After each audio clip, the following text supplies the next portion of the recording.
Hey guys, what's going on? So in this video, we're going to learn about the Linux users and groups. Well, as we all know, Linux is a multi-user operating system. That means multiple users can access the Linux kernel or Linux system at the same time. Thus, it can raise some protection or privacy related issues. So what's the solution?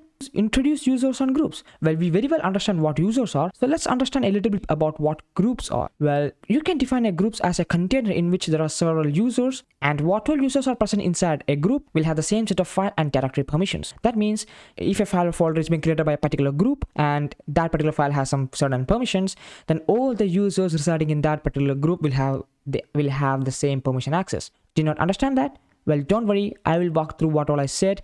Well, remember the topic file and folder permissions will be covered in the next video. In this video, I'll give you a brief idea about what groups are. So if I hit ls right over here, you can see the directories present inside the current directory. That is the home directory of OS boxes. Now, let me navigate to desktop, okay? So I'll type cd space desktop and hit enter.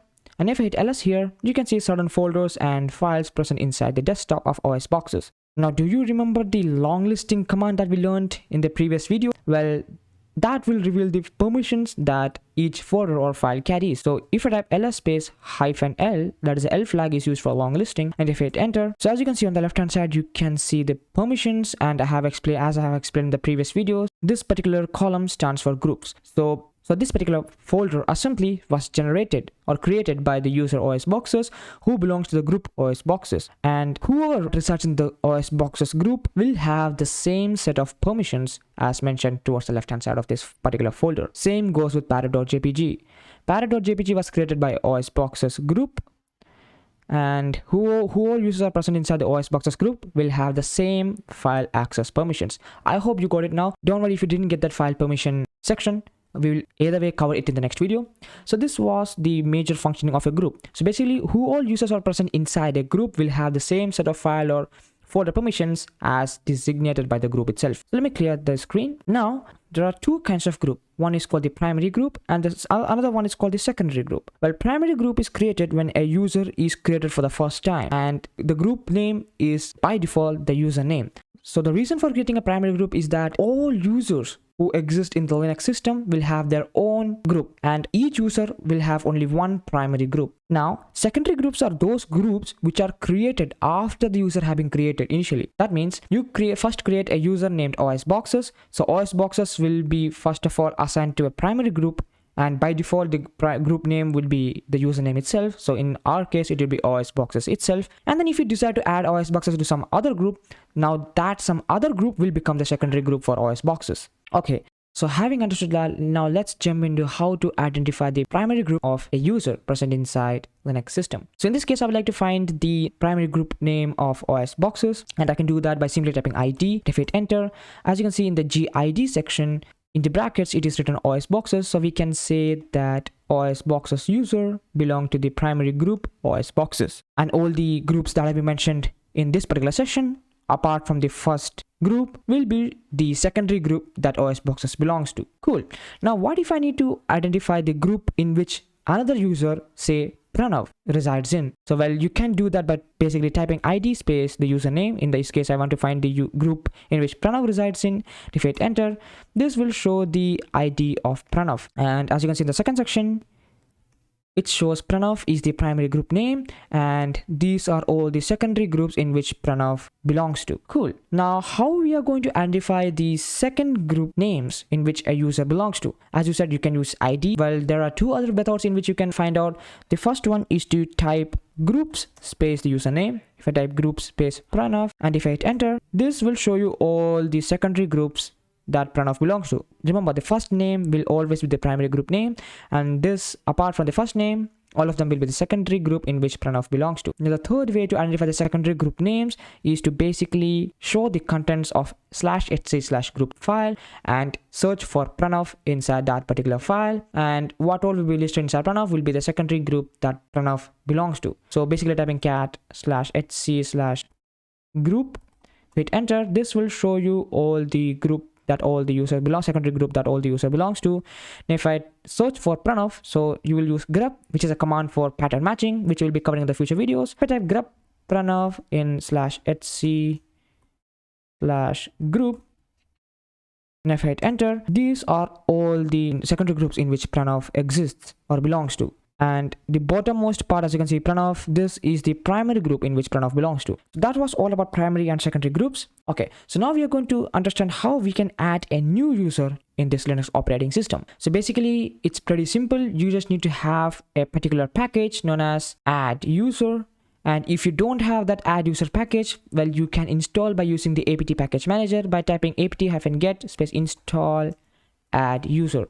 Well, this might require super user permissions, and you might need to prepend the sudo command beforehand. And if this particular OS boxes is present inside this sudoers file and it has access to run apt-get as an administrator, then only this particular command works.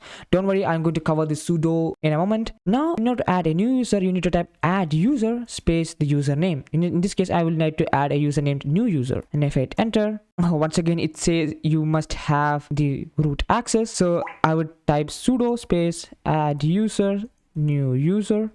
If I hit enter, now you need to type password. I'll give it some simple password, say new user. And if I hit enter, you need to type some full name. I'll hit enter. We don't care. Now, if I navigate to the home directory, hit ls, you can find now the new user has been created, which is fantastic. Now, if I type id space new user, what are you going to expect? As you can see, I just created this new user, and this new user belongs to the primary group new user, and no secondary group has been created for new user, which is exactly what we discussed just previously. Now, if we want to add the new user into some secondary groups, say, let's just do id os boxes and say, let's add new user to samba share, which is a group, secondary group. I would type another command which also requires higher privileged access, that is user mod. So type sudo user mod space -a space -g. -a says that you just need to add the group, and -g will specify the group name. So I would like to say samba share is the group in which I want to add. Well, you can specify multiple groups, like if I want to add this particular user into Bluetooth group as well. So I'll type comma Bluetooth. Now space the username. In this case, it is the new user. Now if I hit enter, this space, you should not mention the space. That's my bad. So if I type, now if I hit enter, as you can see, the command has been executed successfully. Now if I type id space new user, if I hit enter, as you can see here in the second group section, the new user has been added to Bluetooth and samba share. Cool. Now we learned how to add a new user, how to add the user into an existing secondary group. Now we are going to learn about deleting a user, and that also requires higher user permission, higher administrative privileges, and this can be done by typing user del, and you just need to pass the -r flag to recursively remove all the files of that particular user and space the username, in this case the new user. If I hit enter, once again the permission denied. As I mentioned, it requires higher privilege access. If I type the same command once again, hit enter, now it has all been deleted. Well, don't consider this particular error because the -r will search for new user in all the default areas where any user can be found. In this case, it tried searching for var mail directory and it found that new user does not exist, so it can't delete new user there. Now if I navigate to home directory, which is I am at home directory. Now if I hit ls, as you can see, the new user file no longer exists. Now if I type id space new user, it says new user, no such user exists. So that's how you delete a user in Linux. Okay, now we're going to learn about sudo and sudoers file. So as I mentioned earlier, the root user has all the permissions and he is the administrator of Linux. That means he can run any command he wants. He has access to all the system files and permissions, and he can do whatever he wants in Linux. But is it the same case for OS Boxes user, or the pranav user, or the new user that we just created and deleted? Is it possible for all of them? Well, the answer is no. Only the root user has the admin rights and he can only run the system commands. So if we want these users to also have access as same as the root user, then we need to add these users in what is known as the sudoers file. And this sudoers file is present in /etc folder. Inside that you will find the sudoers, and this particular file can only be accessed by the root user. So let me explain what I just mean by that. If I type ls space -l, that is long listing format of /etc/sudoers, and if I hit enter, as you can see, the owner is root, the group is root, and it has only read writes. So if I type cat /etc/sudoers, which will try to print the contents of sudoers file, and remember, I am not root, I am just a normal user, and as I hit enter, it says permission denied. So I have to change to the root user, and then I have to provide the password for root user. Now I can type cat /etc/sudoers. If I hit enter, this is the content of sudoers file, and the first line itself says that this file must be edited with the vsudo command as root. That's what we are going to do exactly right now. So let's just do that. Let's type vsudo space /etc/sudoers. If I hit enter, so as soon as I type vsudo with root access, it opens up the nano text editor. Well, there are different kinds of text editors in Linux, which are vi, vim, emac, nano, and I will be covering two text editors among these, which will be nano and vi. Sorry to all those fellows who use emac, because I'm inclined more towards vi, and to all those who don't know why I said this, because there is a fight between the Linux community which one is better, either vi or emac. So that's the story. Now don't worry, I'll teach you about nano and vi text editors in the upcoming videos. Right now just follow what I do. Now our main motive is to add an arbitrary user and give him all the access that the root user has. So before that, let me just create a new user real quick. So I'll be pressing Ctrl+Shift+T to open up a new terminal, Ctrl+Shift++ to increase the zoom. Okay, now let me just really quickly create a new user. For that, I'll type sudo add user space new user. If I hit enter, adding user, new user. Now let me type the password. So let's say new user 123, hit enter. I'll once again type new user 123, hit enter. Password updated successfully. Now change the user information for new user. Just hit enter multiple times. Now I think the new user has been created. Let's hit ls, and as you can see, the new user can be found right over here. Now let me clear the screen. Now let me change to new user. Hit enter and provide the password, which was new user 123. Hit enter. Now we are the new user. Now if I type apt-get install nmap, it says you couldn't do it. What if I type sudo space apt-get install nmap? Now it pops up a message saying, we trust you have received the usual lecture from the local system administrator. It usually boils down to these three things: respect the privacy of others, think before you type, and the most important line, with great power comes with great responsibility. Now if I type password for new user, which was new user 123, hit enter, it says new user is not in the sudoers file. This incident will be reported. All right, now this has been reported into the log file, which can be found in, I guess, var/log. Now so the reason for this particular error is that the new user is not in the sudoers file. So if I go ahead and add new user in the sudoers file, so let's do that really quick. Let's type new user, then hit tab, then type all equals to bracket all colon all bracket close space all. Now hit Ctrl O to write to the file, Ctrl X to exit. Now if I go back to this terminal, and if I type sudo space apt-get install nmap, hit enter, you need to now provide the password for new user, which is new user 123, and if I hit enter, as you can see, now that particular command runs perfectly. So I hope now you got what the command sudo means and what sudoers file stands for. Now let me go back to the sudoers file again. Alright, now you might be asking, where is the OS boxes inside this particular sudoers file? Well, OS boxes can also access all the commands that root user can access by just tapping sudo before every command. Well, why can't I see OS boxes right in this section?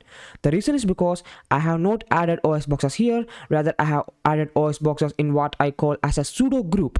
Well, you can give the root users permission in two ways. One, you can type it in here in this particular section that is under user privilege specification. And the second way is to add the user inside the sudo group. And let me explain that really quickly. For that, I need to delete the new user permission. Let me delete that real quick. Now let me hit Ctrl O and then Ctrl X. Now let me go back to this particular terminal. Okay, now we are going to run the command sudo apt-get install nmap and hit enter. Now it's going to ask for the password for new user. Now if I type the password for new user, which is new user 123, hit enter, it says new user is not in the sudoers file because now we have removed it from the sudoers file. Now I would like to show it once again. If I type id space new user, hit enter, as you can see, the groups that new user belongs to is only the primary group, which is new user. It does not has any secondary group. Now, in order to make new user have equal access as the root user, or in layman's term, if you want to add new user inside the sudo group, we must add this sudo group as a secondary group for new user. And as we all know, adding and deleting group or adding user or deleting user requires higher privilege access, and this can only be done if we change to the root user. So let's go and change our user to the root user. So I'll type su, which stands for switch user. Now type root and hit enter. It will ask the password for the root user. Provide the password. Now we are going to add sudo as a secondary group for new user, which can be done by typing the command usermod. Remember, we are not preventing sudo with usermod because obviously we are the root and the root does not require any extra privileges. He can run any command he wants. So let's type usermod space -a to add a group space -G to name the group followed by the name. Now remember that in the previous videos I have told you that you can combine multiple flags under the same flag by typing it like this. So both of them are the same. Now you need to mention the group name, which is sudo. That is, we want to add the new user into the sudo group space the username, which is new user. Now if you hit enter, it executed successfully. Now we are going to type id space new user, and if I hit enter, as you can see, sudo has been added as a secondary group. Now we are going to switch to new user. So type su space new user, hit enter. Now let's clear the screen. Now we are going to type first, let's type apt-get install nmap, and it will throw an error because we need permission, and this can be given by typing sudo because now we have added this user inside the sudo group. This command is going to run without any error. So let's hit enter. It will ask for the new user's password, which is new user 123. Hit enter and the command executes successfully. So guys, I hope you enjoyed this video. I hope you gained a lot of knowledge, and this was all about giving access control to users in Linux. And this was all about the Linux users, groups, and sudo. So in the next video, I'll be covering the topic Linux file and folder permissions. So until then, take care.